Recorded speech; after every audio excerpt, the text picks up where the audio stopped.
Assalamualaikum warahmatullahi wabarakatuh. Bismillahirrahmanirrahim. Bimardatillahi subhanahu wa ta'ala wa hidayatihi wa inayatihi wa taufiqihi wa ila hadratin nabiyyil mustafa Muhammadi wa ala alihi wa sahbihi ajma'in wa li jami'il muslimina wal muslimat wal mu'minina wal mu'minat al ahya'i minhum wal amwat ولجميع مشايخنا وخصوصا لمؤلفي هذا الكتاب الفاتحة. أعوذ بالله من الشيطان الرجيم. بسم الله الرحمن الرحيم. الحمد لله رب العالمين الرحمن الرحيم مالك يوم الدين إياك نعبد وإياك نستعين اهدنا الصراط المستقيم صراط الذين أنعمت عليهم غير المغضوب عليهم ولا الضالين آمين. الحمد لله رب العالمين والصلاة والسلام على أشرف الأنبياء والمرسلين سيدنا ومولانا محمد وعلى آله وصحبه أجمعين. أما بعد ربي يسر ولا تعسر ربي تمم بخير. Qala al-muallif rahimahullahu ta'ala wa nafa'ana bihi wa bi barakati ulumihi fid dharain amin. Summa qala Allahumma hidayatan lis-shawab ya rabbal alamin. Insyaallah malam hari ini kembali kita lanjut bacaan kita kajian fikih dengan kitab Matla'ul Badrain fikih ibadah. Malam ini masih berkaitan dengan taharah. Masuk kita kepada faslun. Satu fasal bermula mandi yang sunnah itu amat banyak. Bermula mandi yang disunnahkan itu amat banyak. Setengah daripadanya diantaranya mandi Jumat bagi orang yang berkehendak hadirkan Jumat. Nah, kita masuk ke pembahasan tentang mandi sunnah. Walaupun disebut mandi sunnah, syarat rukun sama seperti mandi wajib. Hukum berbeda, tapi tata cara pelaksanaan sama. Hanya niatnya sajalah nanti beda.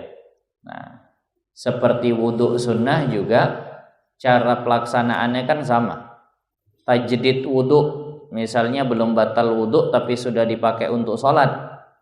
Nah, ini tuh pengertian tajdid wudhu. Wudhu yang sunnah itu kan seperti itu. Wudhu yang sunnah diantaranya adalah memperbaharui wudhu. Wudhu belum batal tapi wudhu lagi. Walaupun dia itu hukumnya sunnah, bukan berarti cara pengerjaannya beda. Tidak, tetap sama seperti wudhu wajib. Hanya saja penyebabnya dan akibatnya berbeda. Penyebabnya kalau wudhu wajib ya hadas. Kalau wudhu sunnah ini kalau macam tajdid wudhu tadi karena sudah dipakai untuk sholat. Walaupun di sini ada 3 pendapat ulama tentang memperbaharui wudhu. Kapan sebenarnya disunnahkan memperbaharui wudhu? Pendapat 1 kalau sudah dipakai sholat fardu. Kalau sholat sunnah belum ada kesunahan memperbaharui wudhu. Itu pendapat pertama. Pendapat kedua, asal udah dipakai untuk sholat, mau fardu ataupun sunnah, maka di situ sunnahlah dia memperbaharui wudhu. Pendapat ketiga, pokoknya asal sudah dipakai untuk perkara yang butuh kepada wudhu. Misal sudah dipakai untuk menyentuh Al-Quran, maka sunnah lagi dia memperbaharui wudhunya. Nah, yang dipegangi, yang banyak difatwakan adalah yang tengah. Artinya pokoknya udah dipakai untuk sholat, walaupun sholat sunnah. Nah, itu wudhu yang dia laksanakan di saat wudhu belum batal, itu namanya tajdid wudhu, hukumnya sunnah. Walaupun sunnah ya sama. Tetap basuh tangan sampai pergelangan sambil baca basmalah, tetap kumur-kumur, masukkan air ke hidung, basuh wajah sembari dengan niat, basuh tangan sampai siku, sampai akhir sama semua. Nah, begitu juga lah dengan mandi wajib ini. Walaupun dibilang namanya mandi sunnah, tapi tetap. Nah, pelaksanaannya tuh sama, meratakan air ke seluruh rambut dan kulit yang tampak pada tubuh itu ya tetap dibuat. Hanya saja akibatnya beda. Maksud akibat apa? Kalau wudu yang wajib, mandi yang wajib, akibatnya setelahnya itu airnya menjadi mustakmal. Kalau seandainya wudu sunnah atau mandi sunnah, air yang setelah digunakan tidak hukumnya mustakmal karena tidak ada hadas yang terangkat di situ. Nah, sebagian ulama memberi rumus begini, walaupun rumus ini nanti ada pengecualian. Kalau mandi wajib itu adalah mandi yang sebabnya terdahulu. Sementara kalau mandi sunnah kebanyakannya mandi yang sebabnya belakangan. Contoh apa sebab mandi wajib? Junub, ya kan junub dulu baru mandi. Apa sebab mandi wajib? Haid, ya haid dulu baru mandi. Tapi kalau mandi sunnah contohnya apa? Di sini mandi untuk hadir Jumat, mandi dulu, bukan hadir Jumat dulu baru mandi. Nah, jadi sebagian ulama merumuskan seperti itu. Hanya saja nanti ada pengecualian. Pengecuali contohnya mandi karena memandikan mayit. Kalau ini barulah mandi sunnah tapi sebabnya duluan. Mandi karena masuk Islamnya orang kafir, misal begitu. Karena sadarnya orang yang gila atau sadarnya orang yang siuman, itu pengecualian. Tapi kebanyakannya kalau mandi sunnah itu adalah mandinya dulu baru sebabnya. Nah, di sini yang pertama, setengah daripadanya mandi Jumat. Nah, bagi orang yang berkehendak hadirkan Jumat. Kalau bahasa Arabnya ini bisa Jumu'ah, bisa Jum'ah, bisa Juma'ah, bisa Jumi'ah. Semua bisa baris mimnya.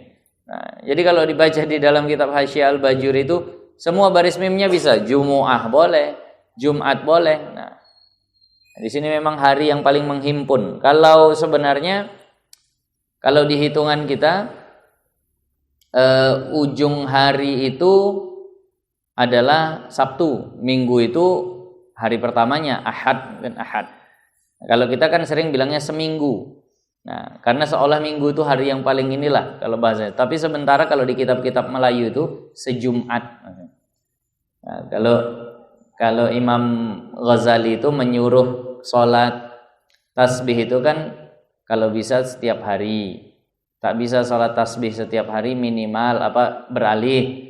Nah, sejumat sekali. Bahasanya begitu tuh Imam Ghazali, sejumat sekali.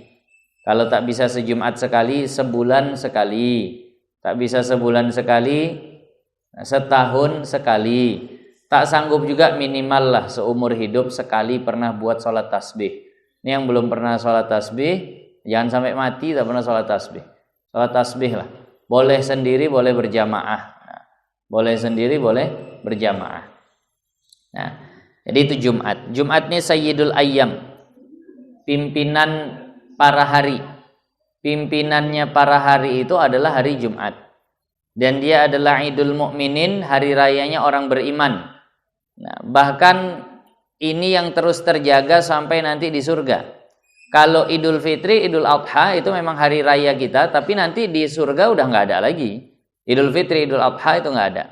Sementara kalau hari raya yang mingguan kita, yakni setiap hari Jumat, maka di sini nanti sampai hari kiamat tetap ada di surga, tetap jadi hari raya. Bagi penghuni surga-surga kelas bawah, walaupun dibilang kelas bawah, tapi udah luar biasa itu. Nah, itu kan kesempatan melihat zat Allah itu diizinkan kalau hari Jumat. Sementara penghuni surga kelas atas kapanpun mau lihat zat Allah akan diizinkan. Kalau yang kelas-kelas bawah, nah kalau penghuni surga Firdaus jelas lah kapanpun mau melihat Allah diizinkan. Nah, tapi kalau yang bawah, nah itu nanti hari rayanya hari Jumat. Di situ ada pekanan, istilah pekanan. Nah, ada pasar yang dibuka setiap Jumat. Jadi habis memandang kepada zat Allah, nah, yang tidak laisa kamitslihi syai'un lah. Nah, yang jelas kita mandangnya dari surga, tapi bukan Allah itu di surga. Aqidah kita Allah itu laisa kamitslihi syai', mukhalafatuhu lil hawadis, tidak dia butuh tempat, tidak mengambil ruang. Nah, pokoknya Allah bertajalli kepada kita saat kita ya, bukan Allahnya. Saat kita itu berada di surga. Nah, Allahnya tetap tidak bertempat. Nah, jadi itu hari Jumat. Setelah itu barulah datang ke pasar. Yang disebut dalam kitab hadis, dalam kitab Sunan Tirmidzi itu dikatakan sukul aujuh, pasar wajah, pasar fisik. Nah, pasar wajah, pasar fisik ini maksudnya kita masuk ke sana, kita boleh fisik kita pilih lah. Mau yang kulitnya putih langsat, tinggal ambil pakai langsung jadi putih. Mau yang agak mancung hidung, tinggal pakai langsung mancung, nggak pakai operasi plastik. Pokoknya bosen dengan casing yang sekarang, cari casing yang agak cantik pakai. Nah, jadi begitulah luar biasanya pasar. Tapi nggak ada jual beli, hanya dijaga saya mau ambil pakai. Mau ambil pakai. Jadi seminggu sekali bisa ganti casing manusia. Tapi dalam keadaan yang lebih bagus. Nah, dalam keadaan yang lebih bagus. Nah, itu kebalikan surga sama dunia. Kalau dunia hari ke hari makin keriput, makin jelek. Kalau surga hari ke hari makin tampan, makin cantik. Nah, itu hari Jumat di surga. Maka di sini kita pun hari Jumat jadi hari raya.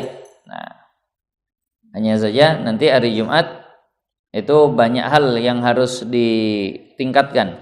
Mulai dari sholawat, baca Quran, surah Yasin silahkan, surah Al-Kahfi itu memang hadisnya sahih. Mana yang bisa dikerjakan, kerjakanlah. Nah, jadi di sini di antara mandi sunnah adalah mandi Jumat bagi orang yang berkehendak hadirkan Jumat. Jadi yang mau melaksanakan sholat Jumat itu disunnahkan mandi Jumat. Baik orang yang wajib Jumat ataupun yang tak wajib Jumat sekalipun. Yang wajib Jumat itu kan laki-laki baligh merdeka sehat. Nah, laki-laki baligh merdeka sehat dan yang mukim.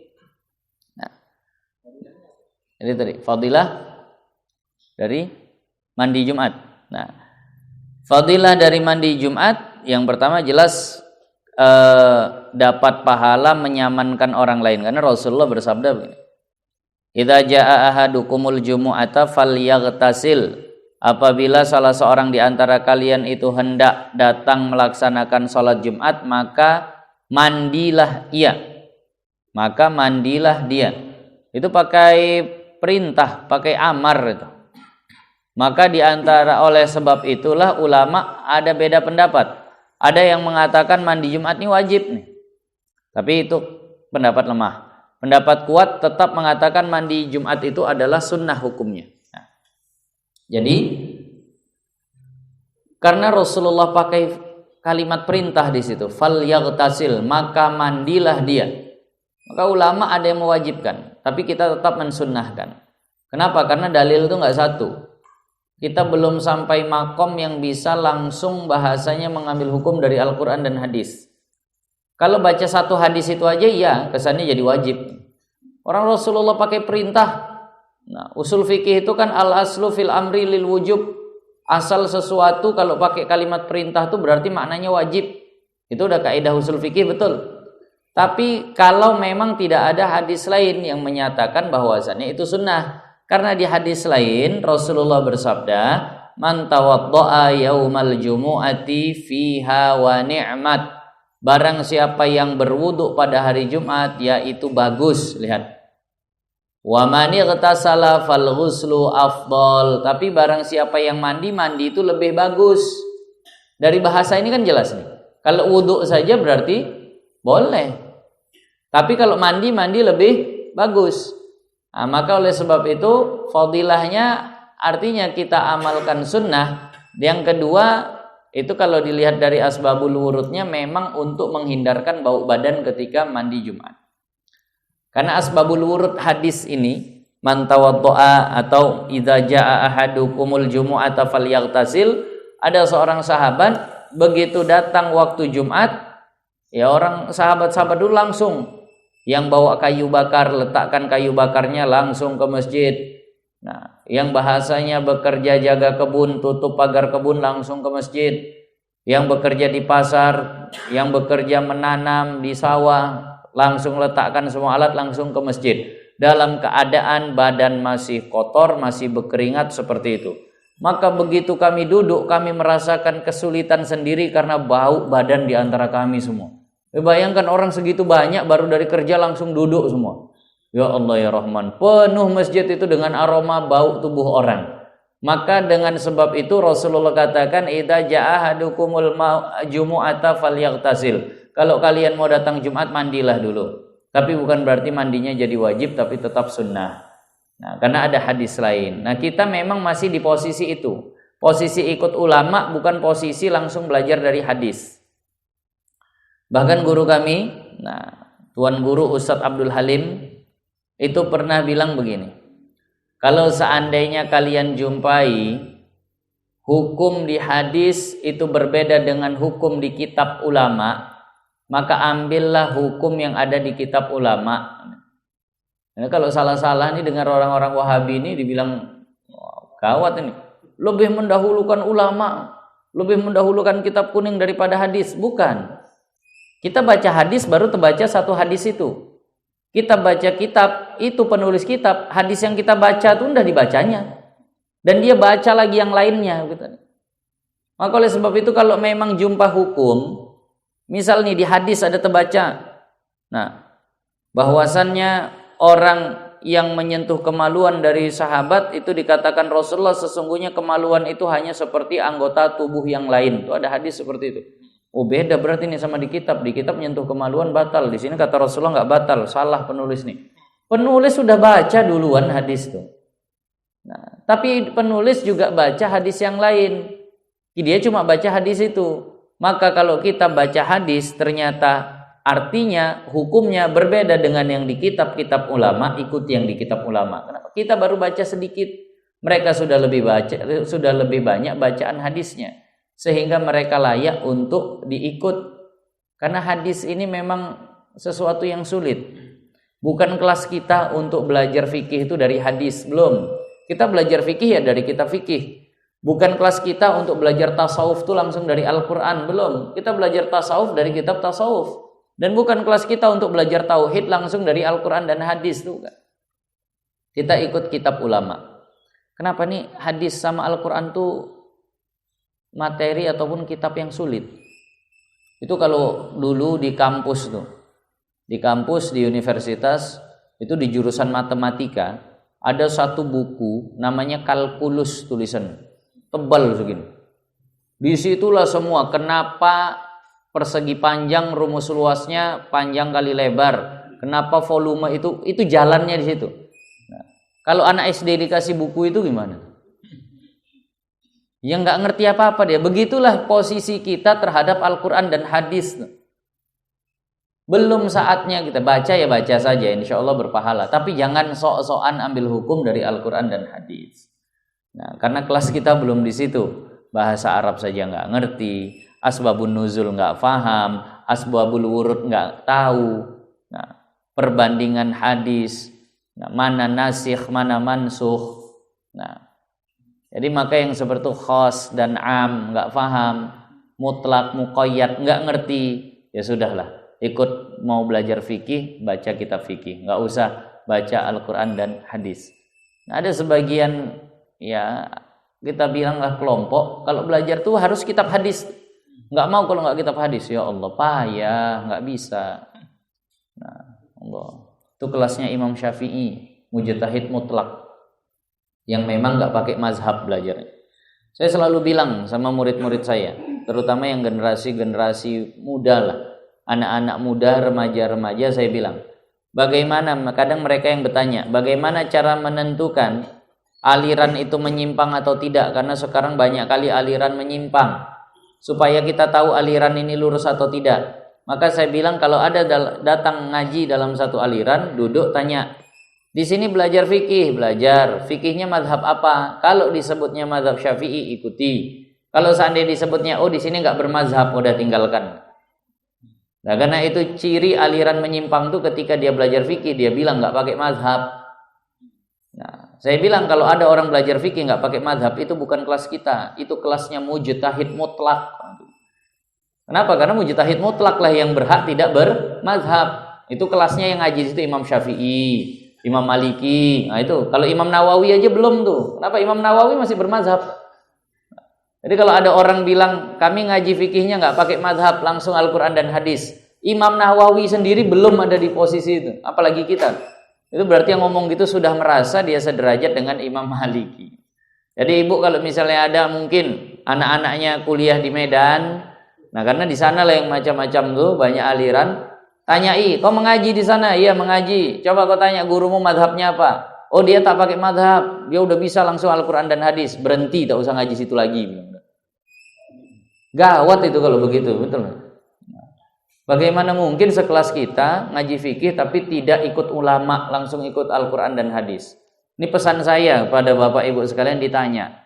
Jangan sampai kemari akhirnya mengacau di masyarakat. Wah ini bid'ah. Ini apa ini? Begini maulid, Isra Mi'raj segala macam bid'ah. Ya Allah. Nah, jadi ditanya, mau ngaji sana, pokoknya tanya dulu. Kitabnya apa, madhabnya apa. Nah. Jadi tadi hadisnya jelas. Walaupun pakai fi'il amar tapi ada hadis lain yang menyatakan itu sunnah. Nah, dan awal masuk waktunya daripada fajar shadiq. Awal masuk waktu mandi hari Jumat. Itu adalah ketika masuk fajar shadiq. Fajar ini ada dua. Ada fajar kadzib, fajar bohong, sama fajar shadiq, fajar jujur. Nah, fajar kadzib itu apa? Kayaknya saja fajar tapi bukan. Nah, dia cahayanya kalau dalam kitab-kitab Melayu tuh, dia cahayanya tidak bahasanya melintang tapi membujur ke atas. Nah, kalau fajar shadiq itu dia melintang dari utara, dari pokoknya dataran itu nampak lah gitu, terang semua segaris. Tapi kalau fajar kadzib ke atas nih, habis itu hilang. Nah, itu bukan cahaya matahari, entah apalah namanya, saya nggak tahu fenomena alam entah apa namanya. Tapi kalau fajar shadiq itu memang cahaya matahari. Mataharinya belum tembus, cahayanya udah tembus dulu. Nah, itulah awal masuk waktu subuh nanti. Itu awal masuk waktu subuh. Karena waktu sholat ini semuanya pakai matahari, bukan pakai bulan. Waktu sholat itu semuanya menentukannya dengan matahari. Nah, jadi kalau sudah terbit fajar shadiq berarti masuk waktu subuh, berarti di situ sudah masuk waktu mandi sunnah Jumat bagi yang mau berangkat Jumat. Nah, berkekalan hingga putus asa ia daripada perbuat Jumat. Terus masih boleh, jam 7 boleh, jam 9 boleh, jam 11 boleh. Udah azan Jumat boleh, udah khutbah Jumat tetap boleh. Nah, tinggal lagi nanti begini, mana yang lebih didahulukan? Antara berpagi-pagi menuju masjid, bersegera menuju masjid, atau mandi. Seandainya terjadi pertentangan, kalau dia mandi, dia jadi agak nggak bisa cepat-cepat ke masjid. Kalau dia mau cepat ke masjid, akhirnya nggak bisa mandi. Misal tengok jam, ya Allah udah jam 12. Ini kalau mandi sama bersegera ke masjid, mana kira-kira dulu yang lebih bagus? Maka yang lebih bagus ulama katakan mandi, nggak apa-apa, telat sedikit ke masjid asal mandi. Kenapa? Karena mandi qila biwujubihi. Karena mandi ada satu pendapat yang mengatakan wajib. Kalau tabkir, kalau bersegera ke masjid itu hukumnya sunnah, sepakat. Tapi kalau mandi ada yang bilang wajib tadi, maka dimenangkanlah bagian itu. Nah, kalau kira-kira sudah putus asa daripada Jumat, tak dapatku lagi Jumat nih. Ataupun kalau aku mandi luputlah bagiku Jumat ini, maka disitulah habisnya waktu mandi sunnah Jumat. Di situ habis waktu mandi sunnah Jumat. Ya, tadi. Di fajar shadiq tadi. Jadi boleh. Kalau yang memang kerja, kadang kerja kan nggak mungkin lagi mandi di kantor, nggak mungkin lagi mandi di tempat kerja. Nah, akhirnya pas mau pergi kerja itu niatkan, sengaja aku mandi sunnah Jumat jam 7 mandi, niat sengaja aku mandi sunnah Jumat pergi kerja, nanti sholat Jumat di masjid sekitar kantor atau di masjid sekitar tempat dia kerja, sudah terhasil pahalanya. Itu tadi, berkekalan sampai dia putus asa daripada perbuat Jumat. Dan yang afdolnya tatkala hampir hendak pergi. Tapi yang paling afdol jelas, begitu mau pergi ke masjid, disitulah mandi. Kenapa? Karena memang tujuannya mengharumkan badan ketika di masjid. Kalau ke masjidnya jam 12, mandinya jam 6, ya bau lagi udah. Nah, maka oleh sebab itu kalau misalnya berangkat mau jam 12, ya jam setengah 12 mandinya. Biar sampai sana masih segar lagi. Nah, dan mandi itu penting lah, ya Allah. Kadang khutbah Jumat tuh, saya sebenarnya kalau bukan kewajiban aja, bukan wajib, bukan malas khutbah Jumat. Macam tak ada yang dengar. Tiduran semua orang, ya Allah ya Rahman. Macam mendongeng. Mana soal? Ada baru lagi ngucap salam. Assalamualaikum warahmatullahi wabarakatuh. Duduk kita, udah tunduk dah. Allah. Ada tadi. Jadi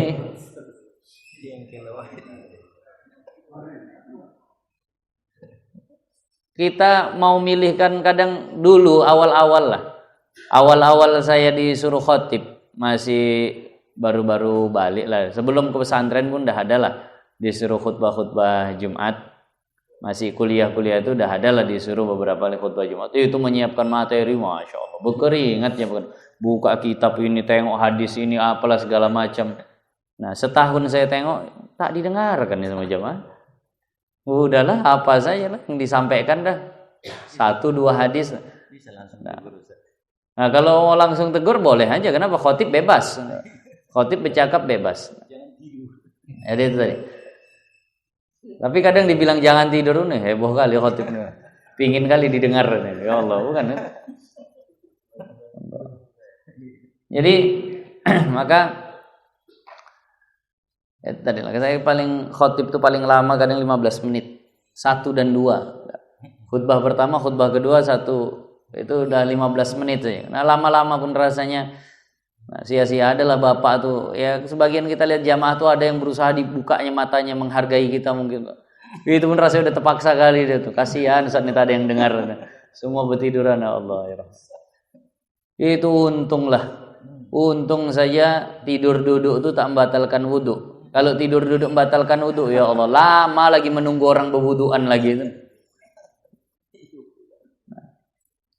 Makanya kalau dulu sahabat tuh kalau ke masjid cari tiang, tapi tiangnya taruh depan untuk sutroh. Kalau sekarang orang ke masjid cari tiangnya taruh belakang untuk bersandar, biar makin mantap tidurnya. Jadi mandi mudah-mudahan lah. Mudah-mudahan kalau mandi tak ngantuk lagi. Tapi kadang tetap aja ngantuk juga karena memang jam-jam luar biasa. Tak mempan dah. Nah, tak mempan.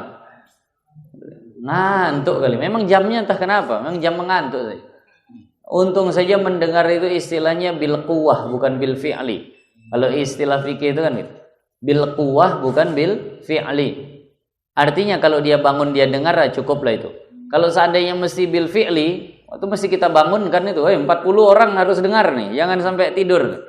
Untung saja dalam kitab fikih itu, ya paling tidak bil quwwah udah cukup lah. Nah, seandainya dia dengar, nah, tapi begitupun, seandainya begitupun ada juga dalam kitab Bajur itu harus memang bil fi'li. Jadi memang harus bangun. Kalau gitu gawat kita hitung lah yang sadar berapa. Kurang 40, bangunkan lagi. Nah, sekedar untuk mendengar rukun khutbah tadi. Karena khutbah kedua yang bahaya. Kalau khutbah pertama insya Allah lah rukun khutbahnya itu masih didengar orang. Tapi kalau seandainya khutbah kedua di situ kadang rukun khutbah nggak dengar orang. Iqamah saja pun nggak didengar sama orang. Nah. Jadi tadi.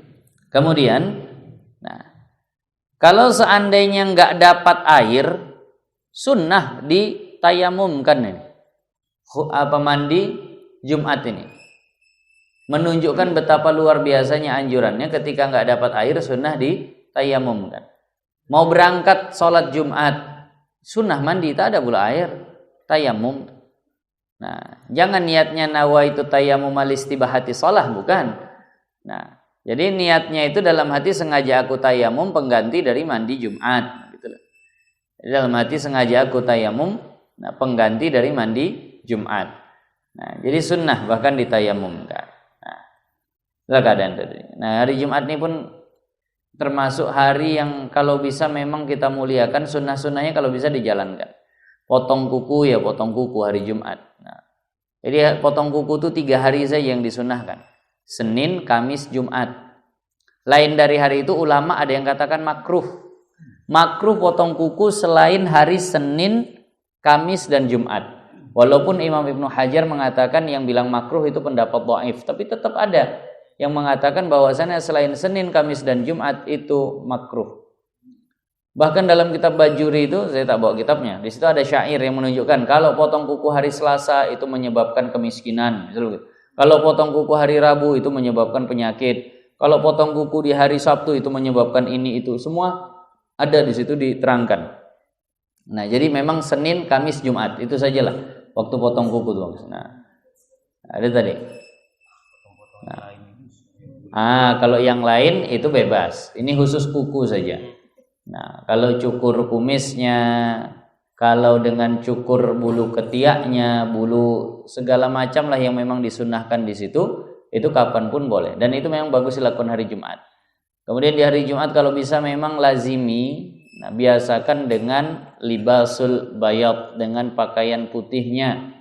Nah, di situ dikatakan kalau memang bisa ke masjid itu pakai serban, pakai imamah, dan disanjurkan imamahnya lobenya putih, bajunya putih. Kalau pakai celana bawah celananya putih, pokoknya serba putih. Kalau pakai ridanya pun putih, itu dianjurkan. Nah, jangan kalah kita sama seruan orang kampanye, sama seruan Allah, sama seruan Rasulullah. Orang kampanye itu dibagi kaos besok pakai Bu ya, pakainya semua tuh. Datang dia seragam. Padahal entah apa dapatnya. Nah, tapi begitu Rasulullah katakan Jumat pakai baju putih. Nah, kalau bisa memang diusahakan pakai baju putih, pakailah baju putih. Yang ada yang disediakan untuk hari Jumat. Nah, yang ada disediakan untuk hari Jumat. Kemudian dengan parfumnya. Nah, itu diantara beberapa kesunahan hari Jumat. Nah, kemudian, nah, yang berikutnya, nah, dan mandi 2 hari raya. Nah, mandi 2 hari raya. Nah, Fitrah dan Adha, hari raya Idul Fitri dan hari raya Idul Adha, sama ada berkehendak hadir atau tiada. Nah, kalau hari raya ini baik yang hendak sholat Id ataupun tidak sholat Id, mau yang sholat Id ya sunnah dia mandi, mau yang tidak sholat Id juga sunnah dia mandi. Kenapa dibedakan sama hari Jumat? Karena hari Jumat itu litanzif, untuk membersihkan diri dan untuk izalatu rihin karihatin atau rihin karihin, untuk menghilangkan bau yang tak sedap. Sementara kalau hari Idul Fitri itu untuk izharus surur, menunjukkan kegembiraan, dan lizinah, dan untuk berhias. Jadi maka siapapun yang hidup pada hari Id, pada hari Idul Adha, Idul Fitri, maka disunahkan mandi hattal huyyat wan nufasa, sampai wanita yang sedang haid dan wanita yang sedang nifas pun itu dianjurkan mandi sunnah hari Id, bukan hanya untuk yang mau sholat Id saja. Nah, dan masuk waktunya, nah, dan masuk waktunya dengan setengah malam. Nah, ini agak lebih cepat. Masuk waktu mandi sunnah hari Id itu sejak tengah malam. Nah, tengah malam. Ini tengah malam tuh ya kalau kita bilang jam 12, jam 1 lah. Misal besok Idul Fitri. Nanti malam nih jam 1 mau mandi sunnah hari Id dah boleh. Nah, mau mandi sunnah hari Id sudah boleh. Nah, mana tahu ada yang tempahan lontongnya jadinya belakangan. Nah, jam 12 masih lagi di depan kompor tuh ya Allah. Masih di depan kompor. Udahlah sekalian mandi Id. Nah, itu boleh. Allah. Kadang disitulah cobaan ibu-ibu tuh. Kalau udah dekat-dekat hari Idul Fitri, tak peduli sama Lailatul Qadar. Nah, kalau Ustadz Medan tuh jadi bukan Lailatul Qadar lagi, jadi Lailatul Bakar, semua bakar roti, bakar ini, bakar itu segala macam. Sibuk membuat kue sampai akhirnya lupa sama Lailatul Qadar. Padahal Lailatul Qadar itu kan paling sering jatuh kemungkinan tanggal 27, tanggal 29. Nah, akhirnya udah sibuk sudah bikin kue, sibuk mengecat rumah ini itu, lupa sama Lailatul Qadar. Nah, ini mandi Idul Fitri, Idul Adha, sama ada berkehendak hadir atau tiada, dan masuk waktunya dengan setengah malam, dan keluar waktunya dengan jatuh matahari. Nah, waktu habisnya kapan? Zuhur. Enggak, zuhur masih bisa mandi. Asar masih bisa mandi. Jadi jatuh matahari maghrib. Begitu masuk waktu maghrib, maka habislah waktu mandi sunnah hari Id. Nah, ini agak panjang nih. Nah, jadi sama seperti habisnya zakat fitrah. Waktu zakat fitrah itu adalah terbenam matahari pada hari raya. Itu habis waktu adaan zakat fitrah. Tapi bukan berarti kalau sudah terbenam nggak wajib zakat ya. Qadha jadinya. Nah, qadha bukan nggak wajib zakat. Ini kadang ada sebagian ustadz, saya pernah dengar sendiri. Insya Allah udah diustadkan orang di mana-mana. Jadi dia langsung katakan, kalau ada orang berzakat fitrah setelah sholat id lagi yang Quran, tak sah zakat fitrahnya. Ya Allah, Ustaz, dalam hati yang kejam loh Ustaz ini. Langsung dibilang tak sah zakat fitrahnya. Kalau habis sholat id itu sah dan belum berdosa, masih makruh saja. Kalau sudah terbenam matahari pada hari id barulah sah tapi berdosa karena jatuhnya qadha, kecuali karena ada udzur, intizarul mal, menunggu harta. Nah, atau intizarul mustahik, menunggu yang mustahik, daerah dia tak ada, atau karena dia masih di perjalanan atau bagaimana, maka itu udzur, tidak sampai berdosa. Nah, jadi jatuh matahari artinya masuk waktu maghrib pada hari itu, maka tidak lagi ada kesempatan untuk mandi pada hari id. Nah, tadi. Kemudian dan afdolnya kemudian daripada fajar, tapi yang afdol itu sudah masuk waktu subuh. Masuk waktu subuh mandi, langsung bergerak menuju ke masjid. Allah, di Medan tuh udah banyak masjid, tapi kalau sholat id tetap tak muat, sampai ke jalan semua. Ya Allah, entah kemana orang nih pas sholat fardu, pas sholat itu ya Allah melimpah. Sampai berlapis-lapis jamaah. Saya pun bingung ketika udah ditanya, tak pandai saya jawabnya. Ustaz, cemana Ustaz? Sap laki-laki, belakangnya perempuan, belakangnya laki lagi. Nah, karena yang laki ini ada datang terlambat tak bisa tembus. Nah, belakangnya perempuan lagi. Wah, udah entah bagaimana, campur aduk macam di Masjidil Haram. Campur aduk tuh. Itu cemana Ustaz? Tak tahu saya bilang dah. Kenapa lah nggak dijelaskan? Nah, jadi itu tadi itu, ya Allah ya Rahman, ramenya luar biasa. Tapi begitu nanti habis sholat id, juhurnya udah tak ada orang gitu. Tak mau orang ke masjid. Allah, balik-balik orang gitu. Sholat id semangat betul. Padahal setinggi-tingginya sholat id itu ya tetap lebih afdol sholat maghrib. Kalau bisa lah orang Islam tiap sholat berjamaah begitu, takut orang-orang kafir itu, tak berani macam-macam mereka. Nah, ditengoknya begitu, rame apalagi subuh, rame bisa begitu ya Allah. Sini subuh berapa saf? Wah, tak usah dijawab lah, berat lidah jawab.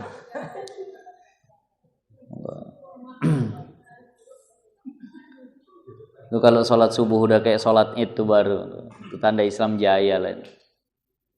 Jadi dalam satu hadis dikatakan bahwasannya sholat yang paling berat bagi orang munafik ke masjidnya itu adalah sholat isya dan sholat subuh. Itu sholat paling berat bagi orang munafik. Kenapa? Kenapa nggak zuhur?